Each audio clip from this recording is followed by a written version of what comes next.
जी Nepal HD television अब तपाईं सँगसँगै।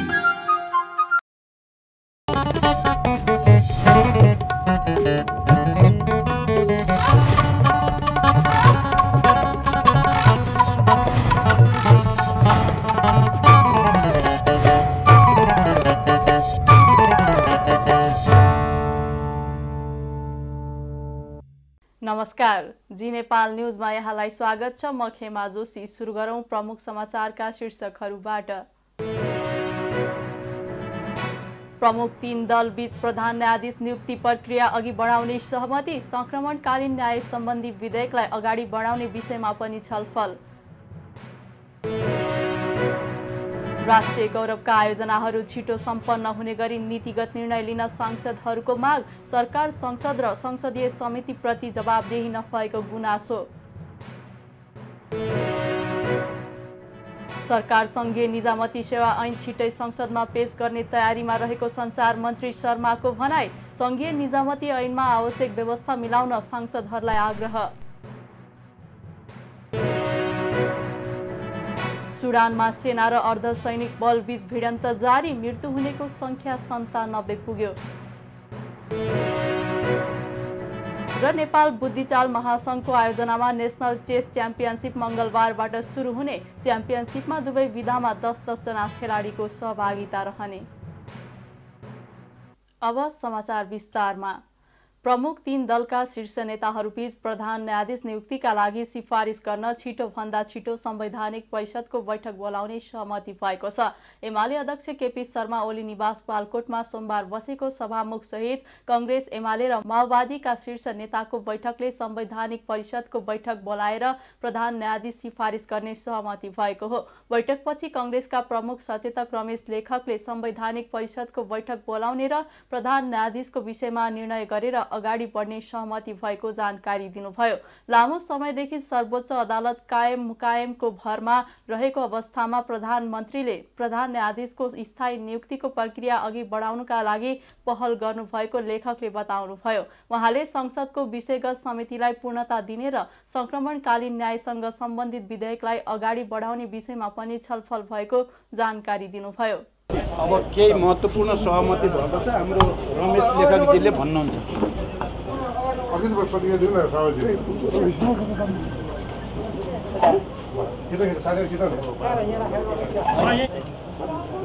सर्वोच्च अदालतको प्रधान न्यायाधीशजी कार्यवाहक हुनुहुन्छ। लामो समयदेखि सर्वोच्च अदालतको नेतृत्व नै कार्यवाहक भएको कुराले यो स्थिति रहनु हुँदैन र कन्फर्म प्रधान न्यायाधीश बनाउनु पर्छ भन्ने कुरा नै सर्वत्र उठिराखेको अवस्था छ। त्यसो भएको हुनाले आज प्रधानमन्त्रीजीले यो कुरामा विशेष पहल गर्नुभयो र प्रधानमन्त्रीजीले प्रधान न्यायाधीशलाई चाहिँ त स्थायी नियुक्तिको जुन प्रक्रिया छ संवैधानिक परिषदले गर्नुपर्ने हुन्छ, त्यसका लागि प्रधानमन्त्रीले पहल गर्नुभयो र प्रमुख प्रतिपक्षी दलको नेता माननीय केपी शर्मा ओलीजी कहाँ चाहिँ त अहिले जुन बैठक बस्यो यसमा प्रधानमन्त्रीजी, हाम्रो नेपाली कांग्रेसको पार्टी सभापतिजी, प्रमुख प्रतिपक्षी दलको नेता माननीय केपीजीका बीचमा व्यापक छलफल भएको छ। प्रधानमन्त्रीजीले संवैधानिक परिषदको बैठक डाक्ने र प्रधान न्यायाधीशको बारेमा निर्णय गरेर अगाडि बढ्ने प्रस्ताव राख्नुभयो। त्यसलाई प्रमुख प्रतिपक्षी दलको नेताले हुन्छ भन्नुभएको छ। एउटा सहमति भएको छ। चाँडै संवैधानिक परिषदको बैठक बसेर यो विषयलाई टुङ्ग्याउने छलफल भएको निर्णय भएको छ, सहमति भएको छ। टीआरसीको पनि चाहिँ त विषयमा छलफल भएको छ। त्यो पनि महत्त्वपूर्ण विषय हो। त्यसमा पनि छलफल गरेर अगाडि बढ्नुपर्छ भन्ने कुरा भएको छ। अनि पार्लियामेन्टको संसद सञ्चालनको बारेमा पनि समितिहरूकालाई पूर्णता दिने कुरामा पनि छलफल भएको छ र अरू कुरामा फेरि बसेर छलफल गर्ने संवैधानिक परिषदको बैठक बोलाउने चाहिँ त कुरामा सहमति गरेर अगाडि जाने, अरू कुरामा छलफल गर्दै गर्ने भन्ने त्यस्तै एमाले प्रमुख सचेतक महेश बार्तोलाले बैठक प्रधान न्यायाधीश सिफारिस गर्ने विषयमा केन्द्रित भएको र यस विषयमा प्रक्रिया अघि बढाउने सहमति भएको जानकारी दिनुभयो। त्यस्तै संसदीय समिति गठनमा पनि सहमतिमा नै अघि बढ्नुपर्नेमा एमालेको जोड रहेको उहाँको भनाइ छ। दलहरूको बीचमा समझदारी गरेर अगाडि बढ्ने, सहमतिका साथ अगाडि बढ्ने भन्ने सन्दर्भमा मूलतः आजको बैठक त्यसमा केन्द्रित भयो र हामीले नेकपा एमालेको तर्फबाट जसरी हिजो गठबन्धनले लामो समय 15 महिनादेखि प्रधान न्यायाधीश विहीन अर्थात् न्यायपालिका नेतृत्वविहीन भएको अवस्था छ, अविलम्ब प्रधान न्यायाधीश नियुक्तिको प्रक्रियालाई अगाडि बढाउन पर्ने कुरालाई हामीले एकदम जोरदार रूपमा यसलाई विषयका साथ हामीले अगाडि बढायौँ। त्यसका लागि संवैधानिक परिषदको बैठक बस्नुपर्ने हुन्छ। अविलम्ब संवैधानिक परिषदको बैठक बसेर प्रधान न्यायाधीश नियुक्तिको प्रक्रिया अगाडि बढाउने यो पाटोमा सरकार गम्भीर हुनुपर्छ भन्ने कुरामा हामीले दृढताका साथ विषय राखेका छौँ र अविलम्ब अब सामान्य प्रधानमन्त्रीले संवैधानिक परिषदको बैठक बोलाएर अगाडि बढ्छु भन्ने कुरा गर्नुभएको छ। हाम्रो मुख्य कन्सर्न के हो भने शक्ति पृथकीकरणको सिद्धान्त बमोजिम आज कार्यपालिकाले अन्य अङ्गहरूलाई जसरी आक्रमण गर्ने श्रृङ्खला देख्यौँ, 15 महिनादेखि न्यायपालिका नेतृत्वविहीन हुने जे अवस्था बन्यो, यो चिजबाट कम्तीमा पनि सत्ता सञ्चालकहरूले, सत्ता पक्षले, सरकारले यस कुरामा ध्यान दियोस् भन्ने कुरा पनि हामीले स्मरण गरायौँ र त्यसैको जगमा अविलम्ब प्रधान न्यायाधीशको नियुक्तिको प्रक्रियालाई अगाडि बढाउनका लागि संवैधानिक परिषदको बैठक हामीले आज भनेका छौँ। यो बैठकको सहमति भएको छ, यसअनुसार प्रधानमन्त्री अगाडि बढ्नुहुनेछ, हामीलाई विश्वास छ। मानव अधिकारसँग सम्बन्धित अन्तर्राष्ट्रिय सन्धि अभिसन्धिको हामी पछि राष्ट्र हौँ, त्यो प्रतिकूल हामीले कान बनाउन सक्दैनौँ। हाम्रो सम्मानित सर्वोच्च अदालतले यसभन्दा अगाडि प्रतिपादन गरेका फैसला नजिरहरूको खिलाफमा पनि हामी ऐन बनाउन सक्दैनौँ र पीडितहरूको भावनालाई नजरअन्दाज गरेर हामी जान सक्दैनौँ। त्यस कारणले गर्दा हामीले पीडितहरूलाई न्याय दिने कुरामा शान्ति प्रक्रियाको एउटा महत्त्वपूर्ण हिस्साको रूपमा रहेको सङ्गमकालीन न्यायको निरूपणको सन्दर्भमा हामी छिटो गर्न चाहन्छौँ, तर यसका कन्टेनहरूमा भारी बहस गरौँ। यो सत्ता पक्षको विषय मात्रै होइन, सिङ्गो देशको विषय नेकपा एमाले बनाउनुपर्छ भन्ने हामी चाहन्छौँ। त्यसकारण छिटो गर्नुपर्छ, तर यसको कन्टेन्टमा कयौँ विषयहरू जो अहिले मैले उल्लेख गरेँ, पीडितलाई ध्यान दिनुपर्छ, सत्यको राम्रोसँग हामीले अन्वेषण गर्न सक्नुपर्छ, पीडितहरूलाई परिपूरण क्षतिपूर्ति र राहतको सुनिश्चितता गर्नुपर्छ र पीडक र पीडितको बीचको एउटा समाजमा अन्तर्गुलन गर्ने, पीडकलाई पीडाको प्रकृतिको आधारमा सजायको व्यवस्था मार्फत त्यस प्रकारले सामाजिक एउटा चाहिँ मित्रवत अवस्था र समाजमा अर्को कुनै द्वन्द्वको पुनरावृत्ति नहोस् भन्ने तर्फबाट सङ्गमकालीन न्यायको निरूपण गर्दै यो पक्षमा पनि हामीले ख्याल गर्नुपर्छ। त्यसकारण यसमा बलजफ्ती होइन, सबैको भावनालाई चाहिँ सरकारहरूलाई समेटेर अगाडि बढ्नुपर्छ भन्ने कुरामा हामी प्रष्ट छौँ, ताकि नेपालको यो शान्ति प्रक्रियाको र सङ्गमकालीन न्यायको निरूपणको सन्दर्भमा अन्तर्राष्ट्रिय जगतले पछि कुनै प्रश्न नउठाओस् भन्ने कुरामा नेकपा एमाले सचेत छ। उहाँले सङ्क्रमणकालीन न्यायसँग सम्बन्धित विषय सबैको सरोकारको विषय भएकाले पीडितलाई न्याय हुने गरी टुङ्ग्याउनु पर्ने बताउनुभयो। बैठकमा प्रधानमन्त्री प्रचण्ड, सभामुख देवराज घिमिरे, एमाले अध्यक्ष केपी ओली, काङ्ग्रेस सभापति शेरबहादुर देउवा लगायतका नेताहरू उपस्थित हुनुहुन्थ्यो। राष्ट्रिय सभाका सदस्यहरूले राष्ट्रिय गौरवका आयोजनाहरूको काम छिटो सम्पन्न हुने गरी नीतिगत निर्णय गर्न सरकारसँग माग गरेका छन्। आज राष्ट्रिय सभा बैठकमा पेश गरिएको राष्ट्रिय सरोकार तथा समन्वय समितिको आर्थिक वर्ष 2075-76, 67-77 र 2077-78 को वार्षिक प्रतिवेदन कार्यान्वयनको अनुगमन एवं मूल्याङ्कन प्रतिवेदन 2079 माथिको छलफलमा भाग लिँदै राष्ट्रिय सभाका सदस्यहरू अनिता देवकोटा, रामचन्द्र राई, सोनाम ग्याल्जेन शेर्पा लगायतले राष्ट्रिय गौरवका आयोजनाहरू छिटो सम्पन्न हुने गरी नीतिगत निर्णय लिन सरकारलाई दबाब दिनुभएको हो। बैठकमा बोल्दै सांसद देवकोटाले राष्ट्रिय गौरवका आयोजनाहरूलाई छिटो सम्पन्न हुने गरी अघि बढाउनका लागि कुनै पनि समस्या नआउने गरी आवश्यक निर्णय लिन सरकारले ढिलाइ गर्न नहुने बताउनुभयो। उहाँले राष्ट्रिय गौरवका आयोजनाहरूको काम अघि बढाउनका लागि अन्तर मन्त्रालय बीचको समन्वयमा पनि जोड दिन सरकारको गम्भीर ध्यानाकर्षण गराउनुभयो।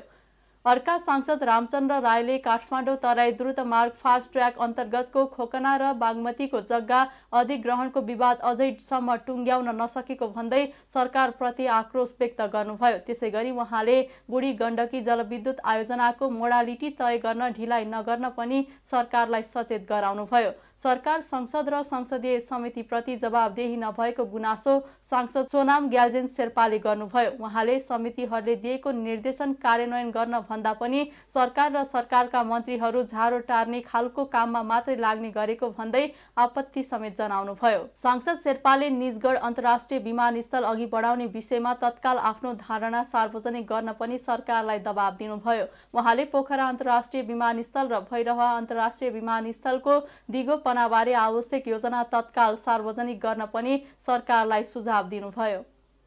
सञ्चार तथा सूचना प्रविधि मन्त्री रेखा शर्माले संघीय निजामती सेवा ऐनलाई प्राथमिकतामा राखेर सरकारले अघि बढाउन लागेको जानकारी दिनुभएको छ। आज बसेको राष्ट्रिय सभाको बैठकमा राष्ट्रिय सरोकार तथा समन्वय समितिको वार्षिक प्रतिवेदनमाथि उठेका प्रश्नको जवाब दिँदै उहाँले संघीय संरचनाको सफल कार्यान्वयनका लागि सरकारले आवश्यक कानूनलाई प्राथमिकतामा राखेको भन्दै संघीय निजामती सेवा ऐन कानून मन्त्रालयमा अन्तिम चरणमा रहेको जानकारी दिनुभएको हो। उहाँले छिटै मन्त्री परिषदबाट उक्त विधेयकलाई संसदलाई प्रस्तुत गर्ने निर्णय हुने बताउनुभयो। कर्मचारीको व्यवस्थापन ठिक ढंगले हुन नसक्दा छिटो छिटो कर्मचारीको सरुवादेखि अनेक समस्या देखा परेको भन्दै मन्त्री शर्माले संघीय निजामती सेवा ऐन अधिकांश समस्याहरूलाई समाधान गर्ने जिकिर गर्नुभयो। त्यस्तै उहाँले पूर्वाधार निर्माणमा देखिएका समस्याहरूका विषयमा मन्त्री परिषदमा गम्भीर रूपमा छलफल भएको र सार्वजनिक खरिद ऐनलाई संशोधन गरी विभिन्न समस्याहरू समाधान गर्न सरकारले तयारी गरिरहेको बताउनुभयो।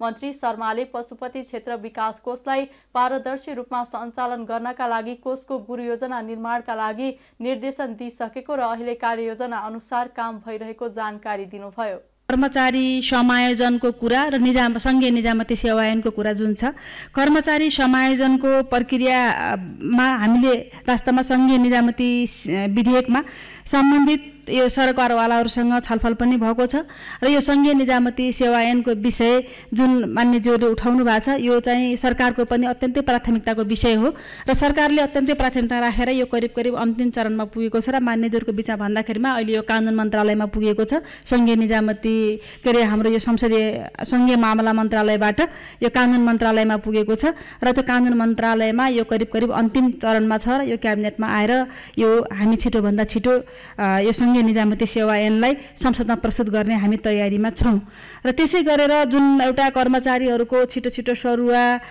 भन्ने विषय पनि यहाँ उठेको छ। हो यो यस्तो भएको छ, विगतदेखि नै अब एउटा कर्मचारीहरूको एउटा सरुवाको व्यवस्थापन ठिक ढङ्गले हुन नसक्दा यो विषय संघीय निजामती सेवा ऐनमा आउनुपर्ने विषय हो र हामीलाई के लाग्छ भने हामीले संघीय निजामती सेवा ऐन पास गर्दाखेरिमा कर्मचारीको सरुवालाई अनुमानयोग्य सरुवा बनाउन सक्यौँ भने, त्यो व्यवस्था हाल्न सक्यौँ भने कुनै पनि कर्मचारी आज यो ठाउँमा बसेको छ, कुनै कार्यालयमा बसेको छ भने त्यसको निश्चित समयावधिभित्रमा त्यो कुन कार्यालयमा जाने भन्ने विषय पहिल्यै त्यो अनुमानयोग्य भयो भने त्यो कसैले काहीँ तलमाथि गर्न सक्ने उसको विज्ञता क्षमता अनुसार कहिलेकाहीँ उसको क्षमता योग्य ठाउँमा पुर्याउनु पर्ने त होला, तर पनि आम रूपमा के हुन जान्थ्यो भने यो हामीले सरुवालाई अनुमानयोग्य बनाउन सक्दाखेरिमा मात्रै हामीले यसलाई व्यवस्थित ढङ्गले गर्न सक्थ्यौँ भन्ने लाग्छ र निजामती सेवा ऐन बनाउँदै गर्दाखेरिमा यसलाई विशेष ध्यान दिने विषय हो र यो सम्मानित सदनले सम्मानित संसदले यो कुरामा विशेष ध्यान दिने नै छ।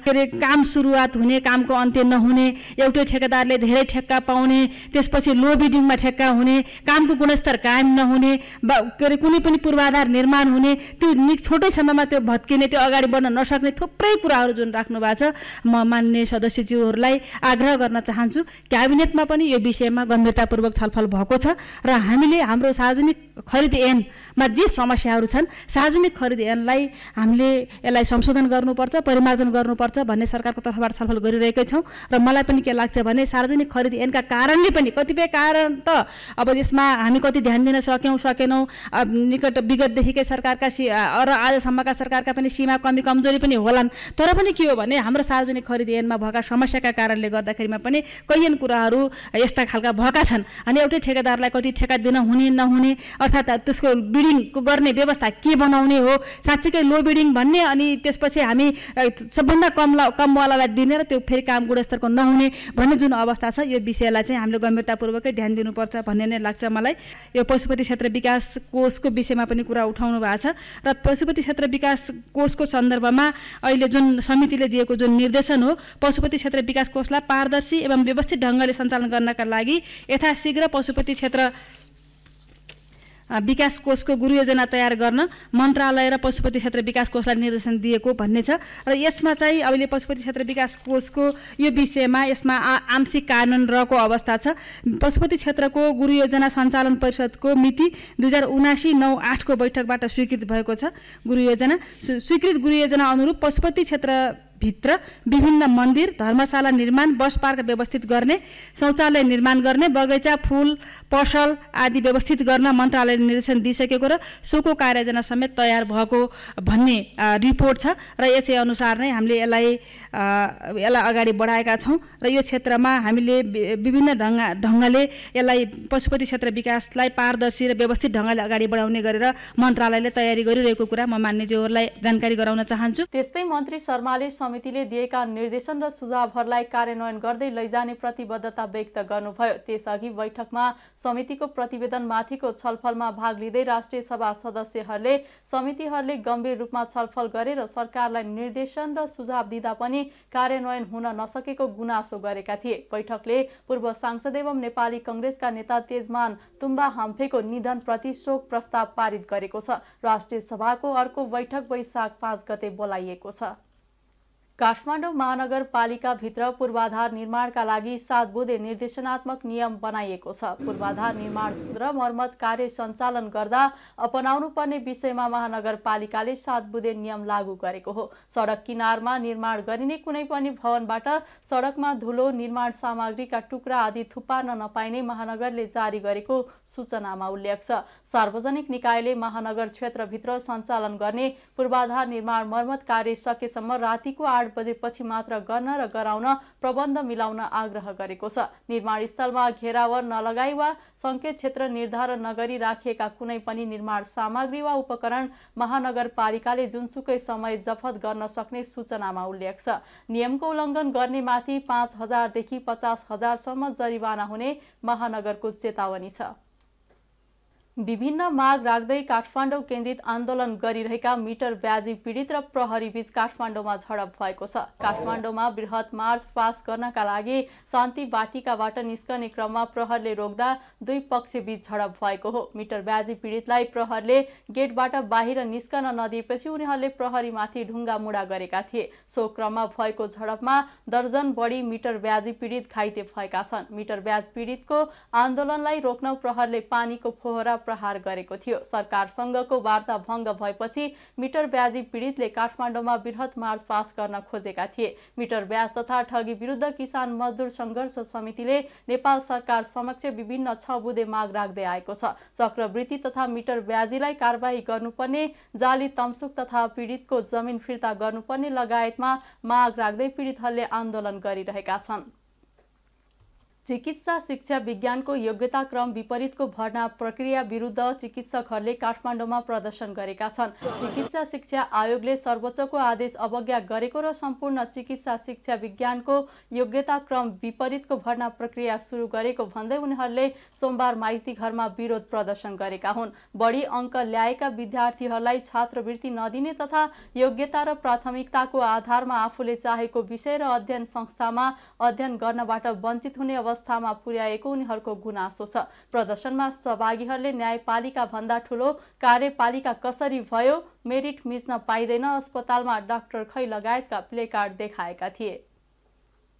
मोहत्तरीको गौशालामा 15 शय्या अस्पतालको शिलान्यास गरिएको छ। सोमबार एक समारोहबीच गौशाला नगरपालिका 4 स्थित प्राथमिक स्वास्थ्य केन्द्र गौशालामा 15 शय्या अस्पतालको 3 तले भवन निर्माणको लागि नगर प्रमुख डाक्टर दिपेन्द्र महतोले शिलान्यास गर्नुभएको हो। सङ्घ सरकारको अनुदानमा निर्माण हुने उक्त भवनमा अपरेसन सेवा, भिडियो एक्सरे सेवा, ल्याब सेवा, इसिजी सेवा, डेलिभरी सेवा, लिफ्ट सेवा सहितको सुविधा सम्पन्न अस्पताल भवन निर्माण हुने नगरपालिकाका इन्जिनियर अजय कुमार यादवले जानकारी दिनुभयो। 2 वर्षभित्र काम सम्पन्न गर्नुपर्ने उक्त भवन बनाउन श्री नमुना कन्स्ट्रक्सन प्राइभेट लिमिटेड विराटनगरले ठेक्का लिएको छ। भवन 12 करोड 49,79,031 रुपैयाँ 12 पैसाको लागतमा निर्माण सम्पन्न हुने इन्जिनियर यादवले जनाउनु भएको छ। सो कार्यक्रममा नगरपालिका 5 का वडा अध्यक्ष ओम प्रकाश गुप्ता, वडा 4 का अध्यक्ष राम नारायण महासेठ, वडा 6 का राम सोगार्थ यादव, वडा 7 का अध्यक्ष मनोज चौधरी,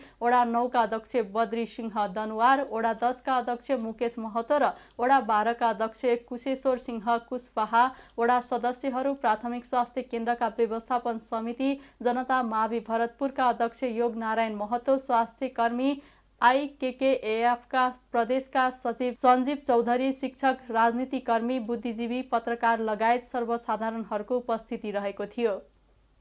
झण्डै 28 अर्ब रुपैयाँ बक्यौता र नवीकरण दस्तुर बुझाउन नसकेपछि स्मार्ट टेलिकमको अनुमति पत्र स्वतः रद्द भएको छ। स्मार्ट टेलिकमको लाइसेन्स खारेजीबाट जोगाउन सरकारले म्याद थपे पनि कम्पनीले अटेरी गरेपछि यसपटक स्वतः अनुमति पत्र खारेज भएको हो। अनुमति पत्र खारेज भएसँगै स्मार्ट टेलिकमको सम्पत्ति सरकारले नै व्यवस्थापन गर्नेछ। दूरसञ्चार प्राधिकरणको आजको बोर्ड बैठकले अनुमति पत्र बहाल नरहेका दूरसञ्चार सेवा प्रदायकको सम्पत्ति व्यवस्थापन नियमावली 2079 का आधारमा कम्पनी नियन्त्रणमा लिने निर्णय गरेको हो। प्राधिकरणले अब कम्पनीको सम्पत्ति तथा दायित्व एकिन गरी लिलामी मार्फत बिक्री गर्नेछ। 2070 सालमा आधारभूत टेलिफोन सेवाको लाइसेन्स पाएको स्मार्ट टेलिकमको म्याद यही वैशाखको 2 गते समाप्त भएको थियो। नयाँ शैक्षिक सत्र सुरु भएसँगै देशभरका 59 जिल्लाका विद्यालयमा किताब पाठ्य पुस्तक पुगेको छ। गएको चैत्र 24 गतेदेखि वैशाख 3 गतेसम्म देशभरका 59 जिल्लाका विद्यालयमा किताब पुगेको जनक शिक्षा सामग्री केन्द्रले बताएको छ। आज सोमबार किताब बिक्री, वितरण र छपाईको विषयमा प्रधानमन्त्री तथा मन्त्री परिषदको कार्यालयले जनक शिक्षा सामग्री केन्द्रमा अनुगमन गरेको छ। अनुगमनपछि केन्द्रका प्रबन्धक अनिल कुमार झाले नयाँ शैक्षिक सत्रमा सबै विद्यार्थीको हातमा किताब पुर्याउने गरी काम भइरहेको बताउनुभयो। उहाँले केन्द्रले कक्षा 6 देखि 10 सम्मका 1,50,00,000 किताब छपाईको काम सम्पन्न गरी बिक्री वितरण गरिरहेको जानकारी दिनुभयो। उहाँले अहिलेसम्म 59 जिल्लाका विद्यालयमा किताब पुगेको र अब बाँकी 18 जिल्लामा वैशाख 15 गतेसम्म किताब पुग्ने बताउनुभयो। प्रबन्धक झाले ढुवानीमा समय लाग्ने हिमाली र पहाडी दुर्गम जिल्लाहरूलाई प्राथमिकतामा राखेर किताब बिक्री वितरण गरेको बताउनुभयो। पुस्तक छपाई गर्ने मेसिन, जनशक्ति, बजेट र कच्चा पदार्थको व्यवस्थापन समयमा नै गर्न सकेकाले यो वर्ष विद्यालय सञ्चालन हुनुभन्दा पहिले नै किताब पुर्याउन सफल भएको बताउनुभयो। केन्द्रले केन्द्रीय कार्यालयबाट कक्षा 6 देखि 10 सम्मका 16,13,954, प्रादेशिक कार्यालय विराटनगरबाट 5,73,014, प्रादेशिक कार्यालय जनकपुरबाट 5,70,746, प्रादेशिक कार्यालय भरतपुरबाट 12,07,920, प्रादेशिक कार्यालय पोखराबाट 77,05,600, प्रादेशिक कार्यालय बुटलबाट 6,34,474, प्रादेशिक कार्यालय नेपालगञ्जबाट 10,38,000, प्रादेशिक कार्यालय सुर्खेतबाट 3,52,200 र प्रादेशिक कार्यालय धनगढीबाट 6,06,481 गरी 74,72,389 वटा किताब बिक्री वितरण भएको जनाएको छ। केन्द्रका अनुसार सोलुखुम्बु, धनकुटा, मोरङ, सुनसरी, झापा, सिराहा, सर्लाही, बारा, पर्सा, रूपन्देही, बाँके, बर्दिया, दैलेख, सुर्खेत, डोटी, डडेलधुरा, कञ्चनपुर र कैलालीका विद्यालयमा किताब पुग्न बाँकी छ। पर्साको जगन्नाथपुर गाउँपालिका वडा नम्बर 3 बीजबानियामा नवनिर्मित वडा कार्यालय भवन, बर्थिङ सेन्टर र जनस्वास्थ्य प्रयोगशालाको नेपाल सरकारका उद्योग, वाणिज्य तथा आपूर्ति मन्त्री रमेश रिजालले उद्घाटन गर्नुभएको छ। मन्त्री रिजालले एक कार्यक्रमको बीच नै वडा कार्यालय, बर्थिङ सेन्टर र प्रयोगशालाको उद्घाटन गर्नुभएको हो। गाउँपालिका कार्यालयले निर्माण सम्पन्न गरेको तीनै योजनाको कार्यक्रमका प्रमुख अतिथि समेत रहनुभएका मन्त्री रिजालले उद्घाटन गर्नुभएको हो। उद्घाटन समारोहलाई सम्बोधन गर्दै मन्त्री रिजालले गाउँपालिकाको शिक्षा र स्वास्थ्यको क्षेत्रमा सुधार जरुरी रहेको बताउनुभयो। उहाँले त्यसको लागि नेपाल सरकारको तर्फबाट हुने सहयोग गराउने प्रतिबद्धता समेत जनाउनुभयो। गाउँपालिका अध्यक्ष श्रीकान्त प्रसाद यादवले वडा कार्यालय सञ्चालनमा अब सहज हुनुको साथै बर्थिङ सेन्टर र प्रयोगशालाबाट स्थानीयले सहजै सेवा पाउने बताउनुभयो। उहाँले आफ्नो कार्यकालमा शिक्षा र स्वास्थ्यको अवस्था सुधार गरेर छाड्ने बताउनुभयो। उद्घाटन कार्यक्रममा नेपाली कांग्रेस पर्साका सभापति एवं प्रदेश सभा सदस्य जनार्दन सिंह छेत्री, प्रदेश सभा सदस्य शंकर चौधरी, कांग्रेस मध्य प्रदेशका महामन्त्री बृहस्पति कृष्ण श्रेष्ठ, महाअधिवेशन प्रतिनिधिहरू वशिष्ठ नारायण कुर्मी, सहरुम रावत गदी, रामदेव चौहान, कांग्रेस पर्साका प्रवक्ता रमेश पाण्डे, जिल्ला सहसचिव नवीन सिंह, कोषाध्यक्ष प्रेम थापा, क्षेत्रीय सचिव बालिस्टर अहमद, मन्त्री रिजालका स्वकीय सचिव राकेश यादव, प्रमुख प्रशासकीय अधिकृत कृष्णनन्द राय, वडाध्यक्ष सुभाष यादव लगायतका उपस्थिति रहेको थियो। कार्यक्रमको सञ्चालन गाउँपालिकाका स्वास्थ्य संयोजक प्रवेन्द्र शाहले गर्नुभएको थियो। दाङको घोराहीमा ट्रकले मोटरसाइकललाई ठक्कर दिँदा 2 जनाको ज्यान गएको छ। आज घोराही उपमहानगरपालिका वडा नम्बर 11 खैरामा लु 2 ख 481 नम्बरको ट्रकले लु 73 प 1162 नम्बरको मोटरसाइकललाई ठक्कर दिँदा 2 जनाको ज्यान गएको हो। ज्यान जानेमा मोटरसाइकल चालक घोराही 11 खैराका 26 वर्षीय सन्देश बस्नेत र मोटरसाइकलमा सवार खैराकै 17 वर्षीय गोपाल विक रहेका जिल्ला प्रहरी कार्यालयका प्रहरी नायब उपरीक्षक डीएसपी राजन गौतमले जानकारी दिनुभयो। मोटरसाइकल चालक बस्नेतको उपचारका क्रममा राप्ती स्वास्थ्य विज्ञान प्रतिष्ठानमा र मोटरसाइकलमा सवार विकको घटनास्थलमै ज्यान गएको हो। प्रहरीका अनुसार ट्रक ओभरटेक गर्ने क्रममा मोटरसाइकललाई ट्रकले ठक्कर दिएको थियो। बाँकेको राप्ती सोनारी गाउँपालिका 9 ढकेरीमा अवस्थित वनस्पति उद्यान पछिल्लो समय आन्तरिक र बाह्य पर्यटकको रोजाइमा पर्न थालेको छ। विभिन्न प्रजातिका फूलहरू ढकमक फुलेका कारण पछिल्लो समय पार्कमा आउने र टिकटक बनाउनेहरूको संख्या दिन प्रतिदिन बढ्न थालेको छ। ढकेरी वनस्पति उद्यानका सहायक वैज्ञानिक अधिकृत रामकृष्ण भण्डारीका अनुसार नयाँ वर्ष 2080 को पहिलो दिन वैशाख 1 गते करिब 1000 जनाले पार्कको अवलोकन गरेका छन्। अन्य समयमा सार्वजनिक बिदाको दिनमा 200 जनासम्म आउने पार्कमा सामान्य दिनमा दैनिक 20 देखि 50 जनासम्म आउने गरेका छन्। नयाँ वर्षको दिनमा खजुराबाट पार्क घुम्न आउनुभएका देवबहादुर विशीले सुन्दर पार्कभित्र प्रवेश गर्दा मनै आनन्दित भएको अनुभूति भएको बताउनुभयो।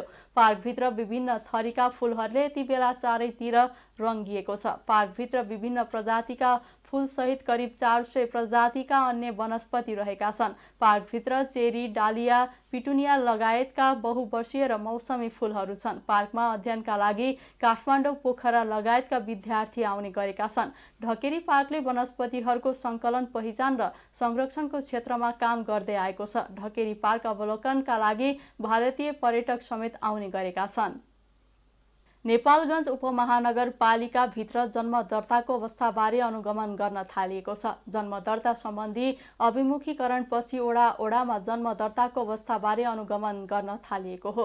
अनुगमनका क्रममा पछिल्लो समय जन्म दर्ता गराउनेको संख्या बढेको पाइएको छ। पहिलो चरणमा ओडा नम्बर 14, 15, 16 र 23 मा गरिएको अनुगमनका क्रममा ओडाका जनप्रतिनिधि एवं सम्बद्ध अधिकारीहरूले जन्म दर्ता गराउनेहरू बढेको बताएका हुन्। अभिभावक, धर्मगुरु एवं सामाजिक अभियन्ताहरूबाट जन्म दर्ता गर्ने कार्यमा सहयोग भइरहेको ओडा नम्बर 23 जब्बर अली बेहनाले बताउनुभयो।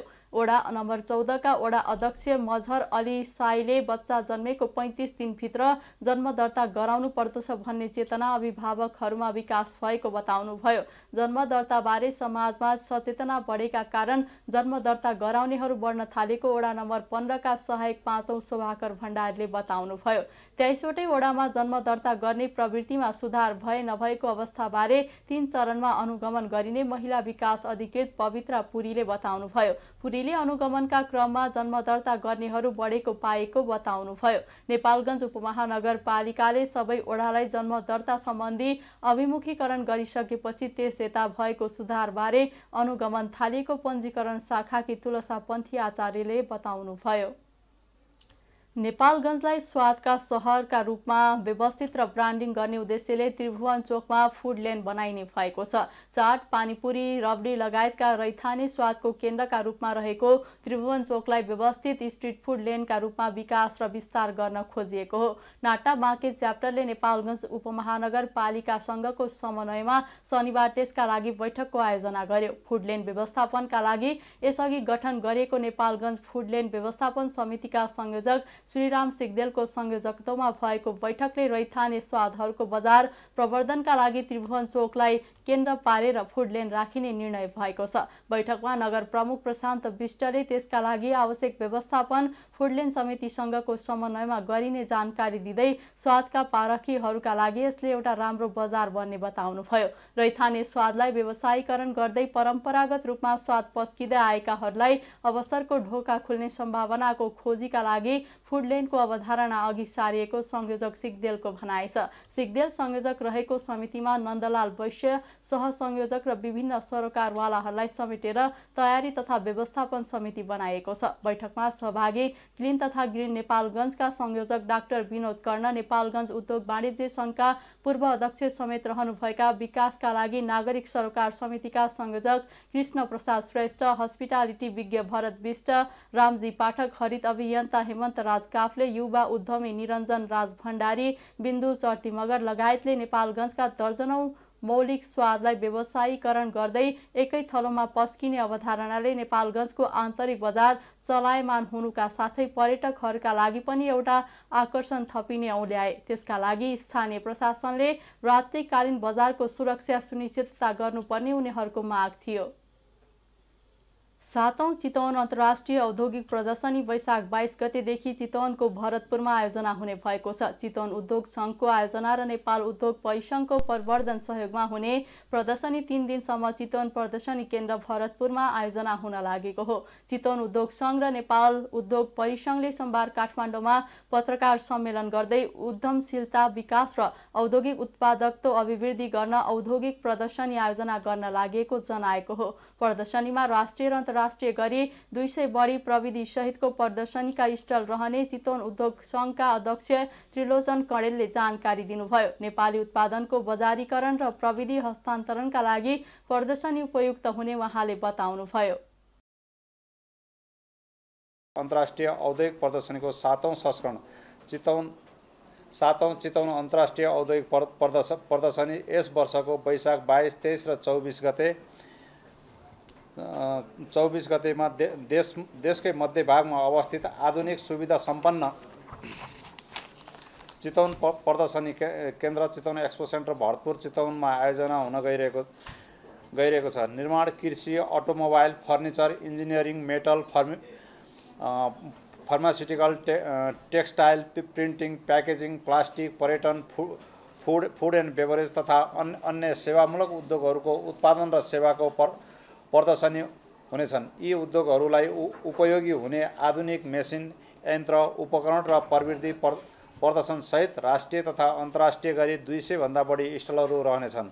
निःशुल्क प्रवेशको व्यवस्था हुनेछ। यस प्रदर्शनीमा देशका विभिन्न जिल्लाका उद्योग तथा व्यवसाय गर्ने इच्छुक नव उद्यमीहरू, विभिन्न राष्ट्रका आधुनिक प्रविधि उत्पादकहरू र औद्योगिक प्रविधिबारे जानकारी राख्न चाहने व्यक्तिहरू, व्यावसायिक उत्पादकहरू, नेपाली उद्योगीहरूको सञ्चालकहरू, लगानीकर्ताहरू तथा उच्च व्यवस्थापकहरू, उद्यमीका व्यावसायिक परामर्शदाताहरू, वित्तीय सेवा प्रदायकहरू, अनुसन्धानकर्ता, विद्यार्थी, सङ्घ संस्था र प्रतिनिधिहरू, तीनै तहका सरकारका नीति निर्माता, उच्च पदस्थ अधिकारीहरू, उद्योगीका छाता सङ्गठनका प्रतिनिधिहरू आदिले अवलोकनको रूपमा रहनेछन्।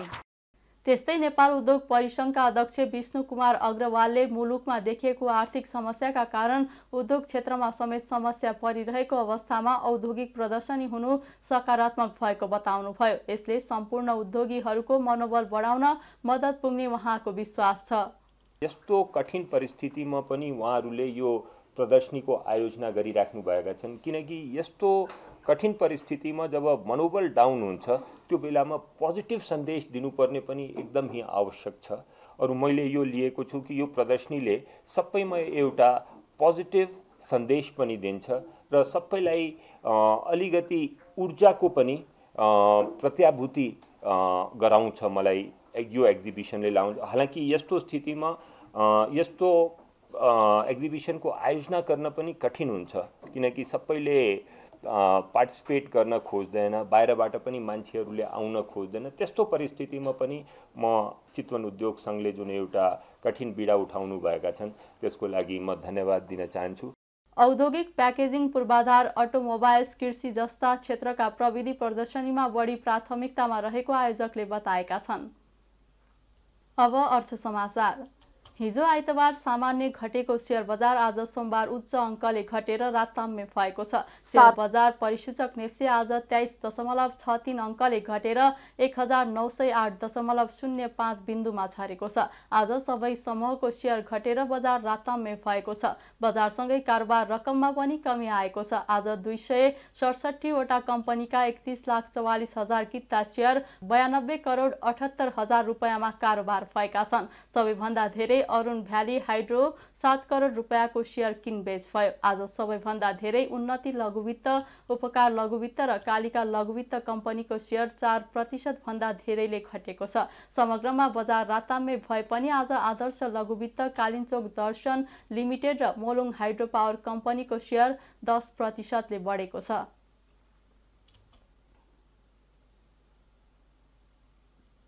अब अन्तर्राष्ट्रिय समाचार। सुडानको राजधानी खार्तुममा सेना र अर्धसैनिक बलबीच सोमबार तेस्रो दिन पनि झडप हुँदा मृत्यु हुनेको संख्या 100 पुगेको छ। सन् 2021मा भएको कुमा सत्ता कब्जा गरेका दुई जनरल सुडानका सेना प्रमुख अब्देल फतह अल बुरहान र शक्तिशाली अर्धसैनिक र्यापिड स्पोर्ट्स फोर्सेस RSF को कमान्ड सम्हालिरहेका उहाँका सहयोगी मोहम्मद हमदान डग्लो बीच हप्तौंदेखि चलेको शक्ति सङ्घर्षपछि शनिबारदेखि हिंसा सुरु भएको हो। खार्तुम र सुडानका अन्य सहरहरूमा हवाई आक्रमण, सडकमा ट्याङ्कहरू, तोपखानाको गोलाबारी र भारी गोलाबारी सहित भएको भीषण द्वन्द्वले तत्काल युद्धविरामको लागि अन्तर्राष्ट्रिय मागहरू उठाएको छ। शनिबारदेखि सुरु भएको झडपमा सर्वसाधारणको मृत्यु हुनेको संख्या बढी 97 पुगेको छ, चिकित्सक सङ्घले सोमबार उल्लेख गरेको छ।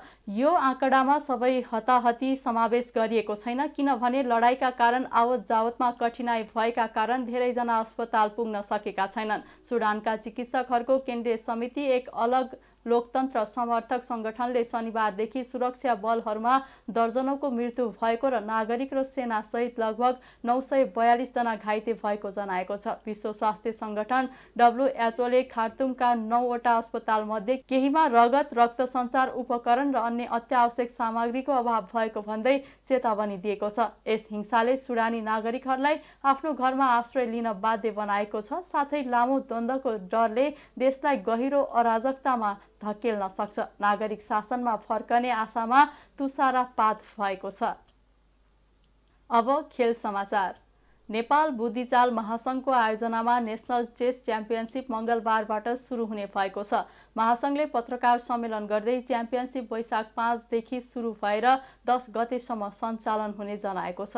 महासंघ र लुम्बिनी इभेन्ट म्यानेजमेन्टको संयुक्त आयोजनामा हुने प्रतियोगिता काठमाडौँ लाजिमपाट स्थित होटल ले हिमालयमा हुनेछ। 6 दिनसम्म चल्ने च्याम्पियनसिप अन्तर्गत 22औं ओपन एवं 7औं वुमन्स गरी 2 विधामा च्याम्पियनसिप सञ्चालन गरिने आयोजकले जनाएको छ। राउन्ड रोबिन प्रणालीमा सञ्चालन हुने च्याम्पियनसिपमा दुवै विधामा 10-10 जना खेलाडीको सहभागिता रहनेछ। नेशनल बी च्याम्पियनसिपबाट छनौट भएका 8 जना उच्च रेटिङ भएका 1 र वर्तमान च्याम्पियन 1 को सहभागिता हुने च्याम्पियनसिपमा खुलातर्फ उच्च वरीयता प्राप्त क्यान्डिडेट मास्टर विवेक थिङ हाल अस्ट्रेलिया भएका कारण सहभागी हुने छैनन्। च्याम्पियनसिपका विजेताले आगामी मे 1 देखि 11 सम्म बङ्गलादेशको ढाकामा आयोजना हुने फिडे जोन 3.2 चेस च्याम्पियनसिप एवं काजाकस्तानको आस्थानामा जुन 5 देखि 15 सम्म हुने एसियन कन्टिनेन्टलमा सहभागिता जनाउने महासंघका अध्यक्ष विदुर प्रसाद गौतमले जानकारी दिनुभयो। म्यानेजमेन्टको संयुक्त आयोजनामा यही वैशाख 5 देखि 10 गतेसम्म नेसनल चेस च्याम्पियनसिप सञ्चालन हुन गइरहेछ। काठमाडौँको लाजिमपाट स्थित होटल ले हिमालयनमा 6 दिनसम्म चल्ने च्याम्पियनसिप अन्तर्गत 22औं ओपन एवं 7औं वुमेन गरी 2 विधामा च्याम्पियनसिप सञ्चालन गरिनेछ। राउन्ड रोबिन प्रणालीमा सञ्चालन हुने च्याम्पियनसिपमा दुवै विधामा 10-10 जना खेलाडीहरूको सहभागिता रहनेछ। नेसनल बी च्याम्पियनसिपबाट छनौट भएका 8 जना उच्च रेटिङ भएका 1 र वर्तमान च्याम्पियन 1 को सहभागिता हुने च्याम्पियनसिपमा खुलातर्फ उच्च वरीयता प्राप्त क्यान्डिडेट मास्टर विवेक थिङ हाल अस्ट्रेलिया भएका कारण सहभागी हुने छैनन्। 21औं नेसनल च्याम्पियनसिपका विजेता क्यान्डिडेट मास्टर पुरुषोत्तम चम्लागाई हुन् भने 6औं वुमन नेसनल च्याम्पियनसिपका विजेता woman FIDE master Sujana Lohani हुन्। 22औं नेसनल चेस च्याम्पियनसिपको उपाधिका लागि वर्तमान च्याम्पियन पुरुषोत्तम चम्लगाईसहित नेसनल बीबाट छनौट भएका FIDE master Rupesh Jaiswal, FIDE master Kshitij Bhandari, पूर्व विजेता क्याडेट मास्टर केशव श्रेष्ठ, पूर्व विजेता सुरवीर लामा, झापाका प्रकाश चन्द्र नेपाल एवं राजन सुवेदी, काठमाडौँका पुरुषोत्तम सिलवाल र दोलखाका राजीव कार्कीले प्रतिस्पर्धा गर्नेछन्। प्रत्येक वर्ष आयोजना हुने नेसनल च्याम्पियनसिपमा शीर्ष 3 मा रहने खेलाडीले आगामी वर्ष हुने 23औं नेसनल तथा 8औं वुमन नेसनल च्याम्पियनसिपमा सहभागिता सुनिश्चित गर्नेछन् भने अन्य खेलाडीले नेसनल बीमा प्रतिस्पर्धा गर्नुपर्नेछ। खेल समाचारसँगै हामी जी नेपाल न्युजको अन्त्यमा आइसकेका छौं। जाँदा जाँदै प्रमुख समाचारका शीर्षकहरू पुनः एकपटक। प्रमुख 3 दल बीच प्रधान न्यायाधीश नियुक्ति प्रक्रिया अघि बढाउने सहमति, संक्रमणकालीन न्याय सम्बन्धी विधेयकलाई अगाडि बढाउने विषयमा पनि छलफल। राष्ट्रिय गौरवका आयोजनाहरू छिटो सम्पन्न हुने गरी नीतिगत निर्णय लिन सांसदहरूको माग, सरकार संसद र संसदीय समितिप्रति जवाबदेही नभएको गुनासो। सरकार संघीय निजामती सेवा ऐन छिट्टै संसदमा पेश गर्ने तयारीमा रहेको सञ्चार मन्त्री शर्माको भनाई, संघीय निजामती ऐनमा आवश्यक व्यवस्था मिलाउन सांसदहरूलाई आग्रह। सुडानमा सेना र अर्धसैनिक बल बीच भिडन्त जारी, मृत्यु हुनेको संख्या 97 पुग्यो। र नेपाल बुद्धिचाल महासंघको आयोजनामा नेसनल चेस च्याम्पियनसिप मंगलबारबाट सुरु हुने, च्याम्पियनसिपमा दुवै विधामा 10-10 जना खेलाडीको सहभागिता रहने। प्रमुख समाचारका शीर्षकसँगै अहिलेका लागि जी नेपाल न्युज सकियो। ताजा समाचार र मनोरञ्जनका लागि जी नेपाल 4K टेलिभिजन हेर्दै गर्नुहोला। नमस्कार।